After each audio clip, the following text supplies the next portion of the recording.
안녕하세요. 리엔긴 부동산입니다. 오늘은 토론토의 분양콘도 시장에서 현재 이슈로 떠오르고 있는 주제에 대해 이야기해 볼까 합니다. 특히 2019년 이후에 낮은 이자율 시기에 분양콘도를 구입한 분들이 현재 더 높은 이자율, 얼어붙은 부동산 시장, 그리고 엄격한 스트레스 테스트 규정으로 인해 모기지 대출을 얻기 어려워진 상황에 대해 살펴보겠습니다. 토론토 분양콘도를 구매한 분들이 현재 어려운 상황에 처해 있는 이유 중 하나는 모기지 대출 금액 때문입니다. 분양콘도의 모기지는 구매자가 지불한 분양가격을 기준으로 하는 것이 아니라 클로징 시점에서 감정가격과 분양가격 중 낮은 가격을 기준으로 합니다.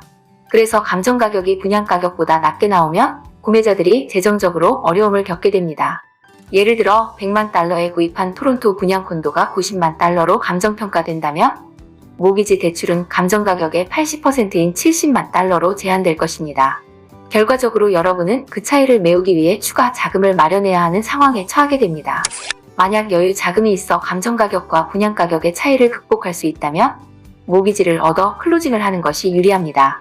당장은 클로징을 하는 것이 손해로 보일 수 있지만 장기적으로 부동산 가격이 상승할 가능성이 크기 때문입니다. 지금 살고 있는 집을 팔아 분양콘도 잔금을 치르고 싶지만 문제는 집이 잘 안 팔리더라도 생각보다 많은 손해를 감수해야 한다는 것입니다. 그럼 토론토 분양콘도 모기지 대출이 어려운 사람들에게는 어떤 대안이 있을까요? 첫 번째로, 재정적으로 큰 문제가 없는 사람을 등기시 추가한다면 모기지 대출을 받는데 큰 문제는 없을 것입니다. 이민사회에서 서로 살기가 어려운데 다른 사람의 콘도에 자신의 신용을 빌려줄 수 있는 사람은 많지 않겠지만 자녀가 있는 분들은 자녀의 이름을 추가하거나 형제나 자매의 이름을 추가할 수 있을 것입니다. 두 번째는 분양콘도를 전매로 파는 것입니다. 전매는 분양콘도를 등기 전에 판매하는 것을 말합니다. 전매 거래는 공식적인 통계가 없어 단정하기는 어렵지만 최근의 추세를 보면 전매 시장이 현재 포화되어 있어 여전히 전매를 진행할 가치가 있는지 혹은 손실을 감수하고 전매를 하는 것이 좋을지를 고려하셔야 합니다. 현재 토론토 콘도 시장에는 최초 분양가보다 낮은 매물이 많이 있어 내가 아는 디파짓을 포기하더라도 구매자를 찾기가 어렵습니다. 전매도 잘 안되고 있는 현실이지만 되더라도 5%에 근접하는 중개인 수수료와 내가 낸 디파짓을 포기해야 할지를 꼼꼼히 생각하셔야 합니다. 마지막으로 이도저도 안된다면 선택할 수 있는 것이 사채를 쓰는 것입니다. 사채는 정부의 규제를 받지 않아 모든 사람이 쉽게 이용할 수 있는 장점이 있습니다. 반면에 모기지 금액의 1.5%에서 3%에 달하는 높은 수수료를 내야 하고 이와 별도로 10% 전후의 높은 금리를 감당해야 합니다.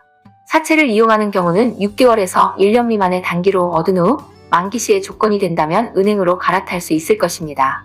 그렇지 않으면 일단 급한 불을 끄고 사채로 클로징 후 바로 팔아 손해를 최소화하는 것이 바람직합니다.